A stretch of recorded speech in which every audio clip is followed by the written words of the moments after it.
Let's go a little bit harder on metacognition, the notion that you don't have to believe everything you think. I love the way that you talk about that. Yeah, we have a huge frontal lobe, and it's 40% of our entire brain. And most people, when they have a thought, they just think that that's the truth. And I think one of my greatest realizations in my own journey was just because you have a thought doesn't necessarily mean it's true. So if you think 60 to 70,000 thoughts in one day, and we do, and 90% of those thoughts are the same thoughts as the day before, and you believe that your thoughts have something to do with your destiny, your life's not going to change very much, because the same thought leads to the same choice leads to the same behavior creates the same experience, and the same experience produces the same emotion. And so then the act of becoming conscious of this process to begin to become more aware of how you think, how you act, and how you feel. It's called metacognition. And so then, why is that important? Because the more conscious you become of those unconscious states of mind and body, the less likely you're going to go unconscious during the day. And that thought is not going to slip by your awareness unchecked, because it means to know thyself. The word meditation means to become familiar with.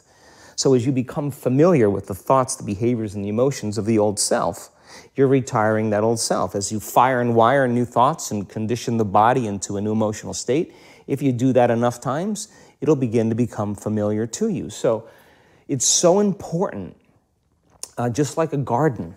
If you're planting a garden, you got to get rid of the weeds. You got to take the plants from the past year and you got to pull them out. The rocks that sift to the top that are like our emotional blocks, they have to be removed. The soil has to be tenderized and broken down. We have to make room to plant a new garden. So primarily, we learn the most about ourselves and others when we're uncomfortable. Because the moment you move into that uncomfortable state, normally a program jumps in.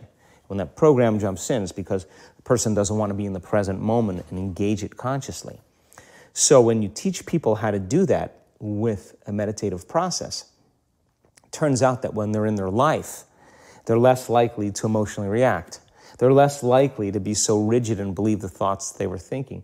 They're more aware of when they go unconscious back into a habit, and that is what starts the process of change. And so we have to unlearn before we relearn. We have to break the habit of the old self before we reinvent a new self. We have to prune synaptic connections and sprout new connections. We have to unfire and unwire and refire and rewire. We have to unmemorize emotions that are stored in the body, and then recondition the body to a new mind and to a new emotion, like deprogram and reprogram. That's the act, and it's a two-step process.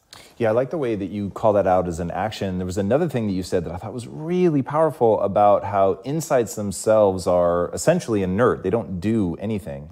What then do we do with an insight? How do we take a breakthrough moment and make sure that it's not just a breakthrough moment? Like, I guarantee people watching right now are having like 100 aha moments. For sure, that was definitely the case for me as I was researching you. And when you said that, I was like, and that's the danger, that you have the aha and then nothing. Yeah, and it is a danger, because then people will shrink back into mediocrity, and they'll use the insight to excuse them from taking a leap.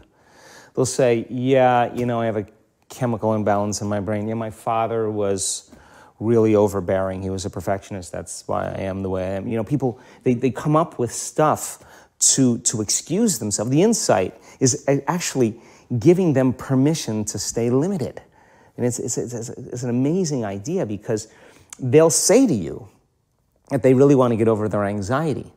But let's take your ex-husband, let's put him in a straitjacket, let's duct tape him and shoot him to the moon. Now what? What are you going to do now? You still have to make those changes. And so then when the person's enemy dies, or something shifts in their life, and that person's gone, they'll find another person to hate. This is just how we function as human beings. We just slide another reason to feel those emotions. So I think when people start to understand this, I think knowledge is power, but knowledge about yourself is self-empowerment. So how much of this is really learning to just bifurcate the world into there's negative emotions that have negative neurochemistry associated with, and you said that in those states, if you're living in a perpetual state of stress hormones and things like that, illness is like a step away. And then just the other side of that is understanding, but there's this whole other side of positive energy, which happiness, joy, empowerment, whatever that neurochemical cocktail is, but that when you're on that side, your immune system is more likely to function well. Like, is that just sort of bringing it down to like a really base level? Is that sort of one of the big pieces? Well, let's talk about it in terms of survival or creation. As I said, 70% of the time, people live in stress, and living in stress is living in survival. Now, all organisms in nature can tolerate short-term stress. A deer gets chased by a pack of coyotes. When it outruns the coyotes, it goes back to grazing and the event is over. And the definition of stress is when your brain and body are knocked out of balance, out of homeostasis. The stress response is what the body innately does to return itself back to order. So you're driving down the road, someone cuts you off, you jam on the brakes, you give them the finger, and then you settle back down and the event is over and boom, now everything's back to normal. But what if it's not a predator that's waiting for you outside the cave, but what if it's your coworker sitting right next to you?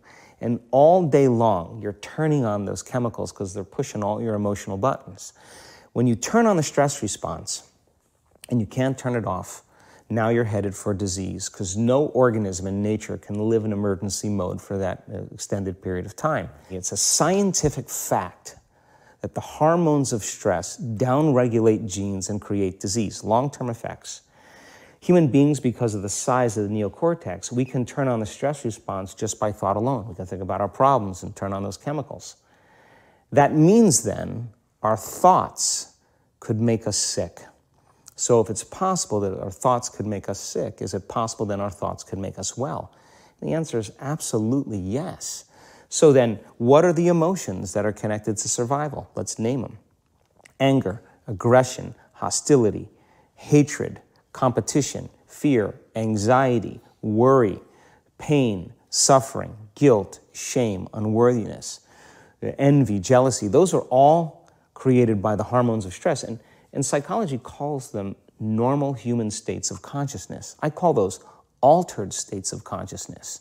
So then we tend to remember those traumatic events more because in survival, you better be ready if it happens again. And when the survival gene is switched on, you could have 10 really great things that happen to you in your day. And you just have one bad thing that happens and you cannot take your attention off that unhappy thing because the survival gene is switched on. It's really interesting. How does epigenetics come into play in all this?